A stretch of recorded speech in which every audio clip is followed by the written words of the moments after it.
Time रहते अगर तुम दोनों लाइनटी नहीं है ना, तुम्हारा वो इलाज करेंगे, तुम्हारा वो हाल करेंगे कि तुम्हारी 7 पीढ़ियां भटकेंगी।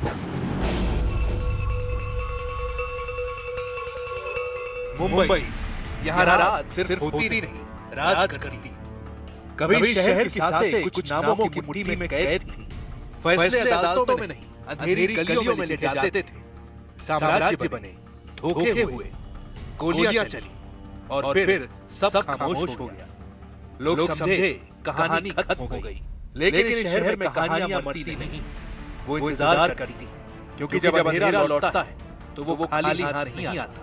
टाइम रहते अगर तुम दोनों लाइनटी नहीं है ना, तुम्हारा वो इलाज करेंगे, तुम्हारा वो हाल करेंगे कि तुम्हारी 7 पीढ़ियां भटकेंगी।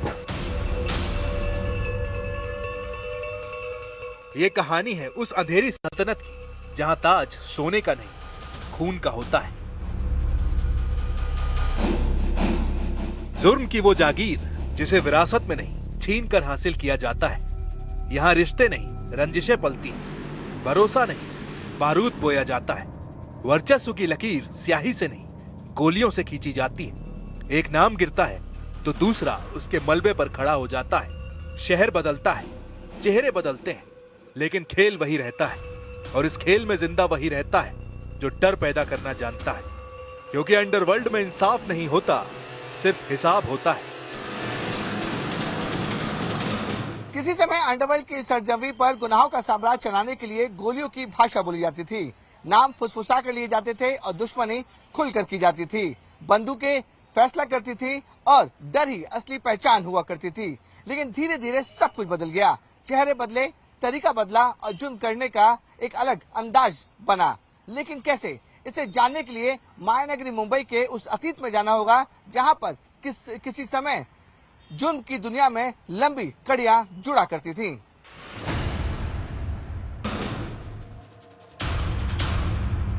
उन्नीस 1960 और 1970 का दशक। मुंबई तब भी सपनों की नगरी थी, लेकिन उन्हीं सपनों की छाया में एक दूसरी दुनिया आकार ले रही थी। बंदरगाहों पर उतरता सोना, तस्करी के रास्तों से बहता काला धन और कानून की पकड़ से दूर बनती समानांतर सत्ता।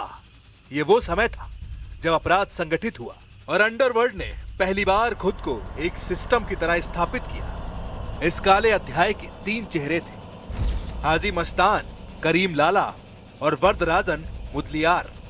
तीनों की अलग अलग पहचान, अलग अलग रुतबा, अलग अलग काम करने का तरीका, लेकिन मकसद एक। तीनों के रास्ते अलग थे। एक ने तस्करी को कारोबार बनाया, दूसरे ने डर को अदालत बनाया, तीसरे ने नेटवर्क को ढाल बनाया। लेकिन मंजिल एक ही थी, मुंबई की नसों पर पकड़। बंदरगाह से बाजार तक, गलियों से सत्ता तक, शहर की धड़कन पर राज करना। हाजी मस्तान, जो तस्करी को कारोबार की शक्ल देने वाला पहला बड़ा नाम बना। सफेद कपड़े, ऊंची पहुंच, फिल्मी दुनिया से रिश्ते और बंदरगाह से सीधा सत्ता के गलियारों तक असर। करीम लाला पठान गैंग का सरगना। उसके दरबार में फैसले होते थे, विवाद सुलझाए जाते थे। और फिर आया वरदराजन मुदलियार, दक्षिण भारतीय नेटवर्क का वो चेहरा जिसने माटुंगा और आसपास के इलाकों को अपने प्रभाव क्षेत्र में बदल दिया। वरदराजन मुदलियार का साम्राज्य सिर्फ तस्करी तक सीमित नहीं था। जुए के अड्डे, अवैध कारोबार और स्थानीय इलाकों में अच्छी पकड़ बना के रखी थी। वरदराजन ने अंडरवर्ल्ड को एक नया चेहरा नहीं, बल्कि अंडरवर्ल्ड को एक नया स्ट्रक्चर दिया था। ये तीनों नाम अलग थे, लेकिन लक्ष्य एक, मुंबई की नब्ज पर हाथ रखना। और यहीं से उस खेल की बुनियाद पड़ी जिसने आने वाले दशकों में शहर को गोलियों, गैंग वॉर और दहशत की राजधानी बना दिया। ये वो दौर था जब मुंबई की अंडरवर्ल्ड सत्ता 3 हिस्सों में बटी हुई थी, करीम लाला, हाजी मस्तान और वरदराजन मुदलियार। तीनों अपने अपने इलाकों के बेताज बादशाह माने जाते थे। सीमाएं तय थी, दायरे स्पष्ट थे, इसलिए टकराव कम और संतुलन ज्यादा था। बंदरगाह, बाजार और बस्तियां, हर हिस्से पर अलग पकड़ थी। यही बंटवारा उस समय खून खराबे को रोकता भी था और ताकत का संतुलन बनाए रखता था। इसी दौर में एक और नाम खामोशी से ताकत बटोरता रहा, यूसुफ पटेल। तस्करी की दुनिया में उसे स्मगलिंग का किंग कहा जाता था। बंदरगाह की हलचल, समुद्री रास्तों की खबर और माल के गुप्त ठिकाने, सब पर उसकी गहरी पकड़ मानी जाती थी। सोने और इलेक्ट्रॉनिक्स की खेपें किन रास्तों से आएंगी, किस हद तक पहुंचेंगी, ये खेल वो परछाइयों में रहकर खेलता था। शोर कम, असर ज्यादा, यही उसकी पहचान थी। लेकिन एक पहचान वक्त की भी होती है, जो हमेशा एक सा नहीं रहता। जैसे जैसे 70 का दशक ढलने लगा, हालात भी बदलने लगे। कानून की पकड़ मजबूत हुई, राजनीतिक समीकरण बदले और नई पीढ़ी के चेहरे अपराध की दुनिया में कदम रखने लगे। पुराने समझौते रेखाएं धुंधली होने लगी, वफादारियां टूटने लगी, महत्वाकांक्षाएं सिर उठाने लगी। जो संतुलन कभी खून खराबे को रोकता था, वही धीरे धीरे दरकने लगा। अंडरवर्ल्ड अब सिर्फ तस्करी तक सीमित नहीं रह गया था, उसमें रियल एस्टेट, वसूली और अवैध कारोबार का खेल शुरू हो चुका था। मुंबई के अंधेरी दुनिया में अंडरवर्ल्ड अब काफी हिंसक तरीके से दाखिल हो चुका था। वक्त तेजी से बदल रहा था और इसी बदलते दौर में उभरा एक और नाम, बाबू रेशम। 70 और 80 के दशक में मुंबई के उपनगरीय इलाकों में उसका अच्छा खासा असर माना जाता था। तस्करी से लेकर जमीन के विवादों तक कई मामलों में उसकी दखल की चर्चा होती थी। वो स्थानीय नेटवर्क के सहारे अपनी पकड़ मजबूत करता गया। लेकिन अंडरवर्ल्ड की दुनिया में सत्ता स्थायी नहीं होती और आखिरकार एक हिंसक वारदात में उसकी कहानी भी खत्म हो गई। मुंबई का डॉन बनने की चाह में कई पुलिस की गोलियों का शिकार हुए, कई गैंग वॉर में मारे गए और कई जेल की सलाखों के पीछे।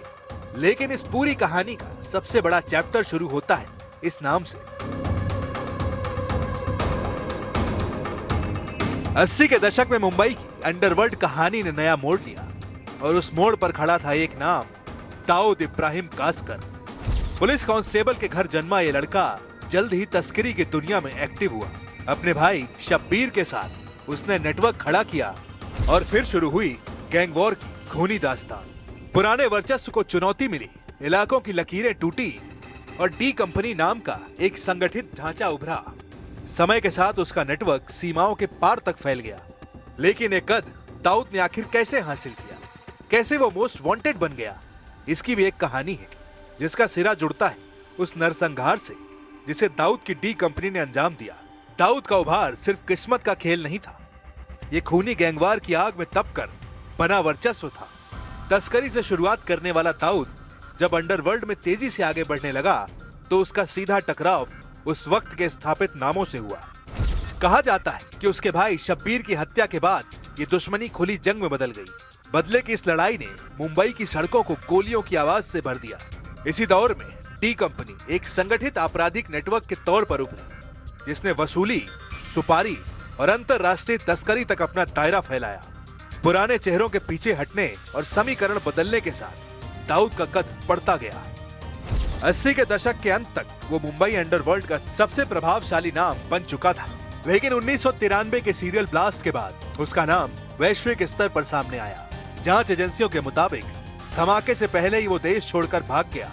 इसके बाद मुंबई की अंडरवर्ल्ड कहानी स्थानीय नहीं रही, अंतरराष्ट्रीय नेटवर्क और आतंक के साए में बदल गई।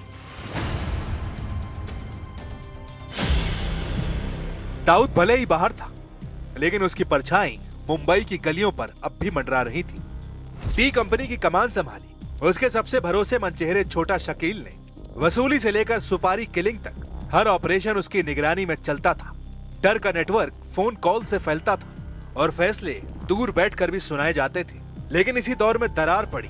छोटा राजन, जो कभी दाऊद का दाया हाथ माना जाता था, 1993 के धमाकों के बाद अलग राह पर चल पड़ा। दुश्मनी खुली जंग में बदली। राजन ने खुद को हिंदू डॉन के तौर पर पेश किया और डी कंपनी को सीधी चुनौती दी। मुंबई का अंडरवर्ल्ड अब दो खेमों में बंट चुका था। एक तरफ विदेश से संचालित साम्राज्य, दूसरी तरफ बदले की आग में जलता बागी। और शहर वो फिर से गोलियों की गूंज सुनने लगा था।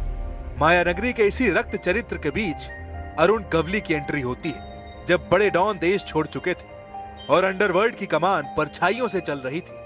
उसी खालीपन में उभरा एक नया नाम, अरुण कवली। 17 जुलाई 1955 को अहमदनगर के कोपरकर गांव में जन्मा यह शख्स मुंबई की तगड़ी चौल से अपना साम्राज्य चलाता था। लोग उसे डैडी कहते थे। तगड़ी चौल सिर्फ उसका घर नहीं, उसका किला था। ऊंचे दरवाजे, हथियार बंद पहरा और भीतर बैठा एक ऐसा सरगना जिसके इशारों पर हफ्ता, रंगदारी और सुपारी का खेल चलता था। उस दौर में जब अमर नाइक मुठभेड़ में मारा गया और अश्विन नाइक गिरफ्तार हुआ, तब मुंबई के अंडरवर्ल्ड दुनिया में गवली अकेला बड़ा चेहरा बचा। लेकिन बढ़ती ताकत के साथ दुश्मन बढ़े और पुलिस का शिकंजा भी। रास्ता बचाने के लिए गवली ने राजनीति का दामन थामा। 2004 में पार्टी बनाई, विधायक बनने की कोशिश की, मगर कानून की पकड़ से वो बच नहीं सका। 2008 के हत्या मामले में उम्र कैद की सजा ने उसके साम्राज्य पर विराम लगा दिया। दगड़ी चाल का वो किला अब खामोश है, लेकिन मुंबई में डॉन की कहानियां यहीं तक नहीं है। उसके हर पन्ने में अलग कहानियां हैं। मानिया सुरभि से लेकर अबू सलेम तक इस डरावनी दुनिया के बड़े किरदार रहे हैं। मान्या सुरभि, जिसे मुंबई पुलिस का पहला चर्चित एनकाउंटर कहा गया, उसकी मौत ने एक नए दौर की शुरुआत की, जहां गोलियों का जवाब गोलियों से दिया जाने लगा। और फिर अब्बू सलेम, दाऊद का करीबी, जिसके तार बॉलीवुड तक जुड़े बताए जाते थे। धमकियों के फोन, फिल्मी दुनिया में दबाव और हथियारों की सप्लाई में उसका नाम डर और साजिश का पर्याय बन गया। मुंबई की यह दास्तान सिर्फ जुर्म की नहीं, सत्ता, सियासत और सिनेमा के बीच पनपी शोहरत से भी जुड़ी है, जिसकी ख्वाहिश में किरदार बनते रहे और मिटते रहे। हाजी मस्तान से शुरू हुआ ये सिलसिला करीम लाला और वरदराजन मुदलियार तक पहुंचा। फिर दौर बदला तो दाऊद इब्राहिम का नाम छाया, उसके साथ छोटा शकील और उसके खिलाफ खड़े छोटा राजन। तगड़ी चाल से अरुण गवली उभरा तो कहीं अमर नाइक और अश्विन नाइक की कहानी खत्म हुई। मान्या सुरभि के एनकाउंटर ने पुलिसिया दौर की शुरुआत की और अब्बू सलेम ने अंडरवर्ल्ड के साये को सिनेमा तक फैला दिया। नाम बदलते रहे, लेकिन मुंबई की रात में डर का यह खेल कभी पूरी तरह खत्म नहीं हुआ, क्योंकि चमक दमक वाले शहर पर उस नए नवेले डॉन की नजर पड़ी, जिसे अपराध की दुनिया लॉरेंस बिश्नोई के नाम से जानती है। मुंबई अंडरवर्ल्ड की कहानी अब लोकल गैंगवार तक सीमित नहीं है। वक्त बदल चुका है, चेहरे बदल चुके हैं और अंडरवर्ल्ड के ऑपरेशन पूरी तरह से डिजिटल हो गए हैं। लॉरेंस बिश्नोई जैसे गैंगस्टर जेल की सलाखों के पीछे से बैठकर अपना गैंग ऑपरेट कर रहे हैं और दुनिया भर में सुर्खियां बटोर रहे हैं। ऐसे में सवाल यह खड़ा होता है कि क्या यह नया चेहरा उसी पुराने खेल का एक नया अध्याय है, या फिर एक बार फिर से मुंबई अंडरवर्ल्ड करवट बदल रहा है। बीते कुछ सालों में जिस तरह लॉरेंस बिश्नोई गैंग का नाम मुंबई से जुड़ने लगा, उसने सुरक्षा एजेंसियों को सतर्क कर दिया है। कभी माया नगरी में दाऊद इब्राहिम का सिक्का चलता था, फिल्म इंडस्ट्री तक उसका खौफ था। 1993 के बाद पुलिस कार्रवाई ने उस पुराने अंडरवर्ल्ड की कमर तोड़ी और एक खालीपन पैदा हुआ। आरोप है कि उसी खाली जगह को भरने की कोशिश अब बिश्नोई गैंग कर रहा है। फर्क इतना है कि जहां दाऊद विदेश से नेटवर्क चलाता था, वहीं बिश्नोई पर आरोप है कि वो जेल में रहते हुए भी अपने गैंग से जुड़ा रहता है। राजस्थान, हरियाणा, पंजाब और दिल्ली तक फैले नेटवर्क, स्थानीय अपराधियों से कथित गठजोड़, हाई प्रोफाइल टारगेट्स को दी गई धमकियां और सोशल मीडिया के जरिए जिम्मेदारी लेने की रणनीति, इन सब ने डर के इस नए मॉडल को चर्चा में ला दिया है। राम राम सभी भाइयों को। मैं हरिपुर से लॉरेंस बिश्नोई गैंग से। आज का ये वॉइस नोट बॉलीवुड वालों के लिए, जितने भी एक्टर, डायरेक्टर, प्रोड्यूसर जितने भी, उन सबके लिए, और खासकर रणवीर सिंह तेरे लिए और तेरे लिए। टाइम रहते अगर तुम दोनों लाइन पे नहीं है ना, तुम्हारा वो इलाज करेंगे, तुम्हारा वो हाल करेंगे कि तुम्हारी 7 पीढ़ियां रखेंगे। ठीक है, अब सुनो मेरी बात। तुम्हारे नीचे जो भी काम करता है ना, मैनेजर, जितने भी लोग काम करते हैं तुम्हारे, इन सब की डिटेल है हमारे पास। देश की सुरक्षा एजेंसियों ने इन पर शिकंजा कसने के लिए बड़े बड़े अभियान चलाए हुए हैं, लेकिन इनके गैंग के काम करने का तरीका कई बार सुरक्षा एजेंसियों को भी उलझा देता है। सुरक्षा एजेंसियों के लिए चुनौती सिर्फ नाम ही नहीं, तरीके भी हैं। जांच में सामने आया कि गैंग आधुनिक तकनीक का सहारा लेकर अपना नेटवर्क संचालित करता है। लोकेशन ट्रेसिंग से बचने के लिए इंटरनेट आधारित कॉलिंग यानी VoIP का इस्तेमाल, सिग्नल या टेलीग्राम जैसे इनक्रिप्टेड मैसेजिंग ऐप पर बातचीत, और वारदात के तुरंत बाद सोशल मीडिया पर जिम्मेदारी लेने की रणनीति, ये सब डर को रियल टाइम में फैलाने का तरीका बन चुका है। आरोप कि नए और बिना आपराधिक रिकॉर्ड वाले युवाओं को शूटर के तौर पर इस्तेमाल किया जाता है ताकि जांच की कड़ियां कमजोर रहें। धमकी, रंगदारी और नाम का मनोवैज्ञानिक असर, ये मॉडल अलग है, लेकिन मकसद वही पुराना है। जेल के अंदर से लेकर जेल के बाहर तक फैला ये कथित नेटवर्क अब ये बताता है कि अंडरवर्ल्ड अब सिर्फ गलियों तक सीमित नहीं है, बल्कि उस पर डिजिटल परछाई भी पड़ चुकी है।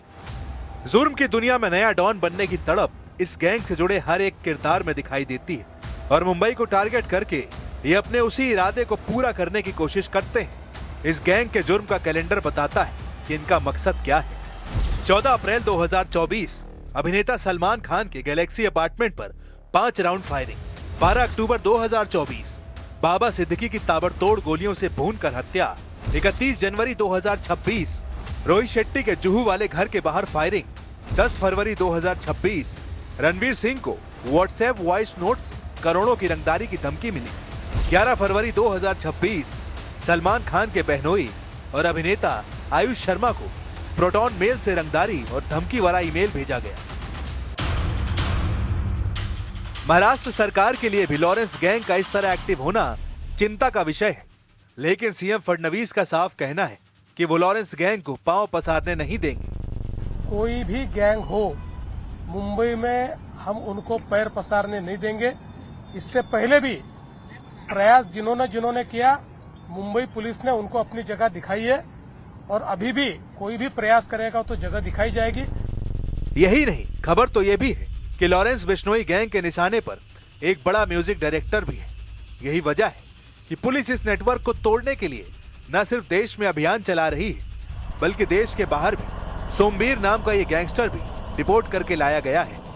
ये सोमवीर नाम का एक अपराधी है जो रोहतक के करोड़ गांव का रहने वाला है और ये जो कुख्यात गैंगस्टर अनिल छिपी जो भी मंडोली जेल में बंद है, लॉरेंस बिश्नोई काला एचडी गैंग का मेंबर है, उसका सगा भाई है। ये सितंबर 2024 से ही यूएस में डिटेन हो गया था और करीब 17 महीने की वहाँ डिटेंशन के बाद में इसके सारी प्रोसीडिंग्स को कंप्लीट करके कल इसको डिपोर्ट किया गया। हाजी मस्तान से शुरू हुई मुंबई अंडरवर्ल्ड की दास्तान करीम लाला और वरदराजन के संतुलन से गुजरी दाऊद इब्राहिम के दौर में अंतर्राष्ट्रीय नेटवर्क बनी, फिर गवली, राजन और सलीम जैसे नामों के बीच बटी रही।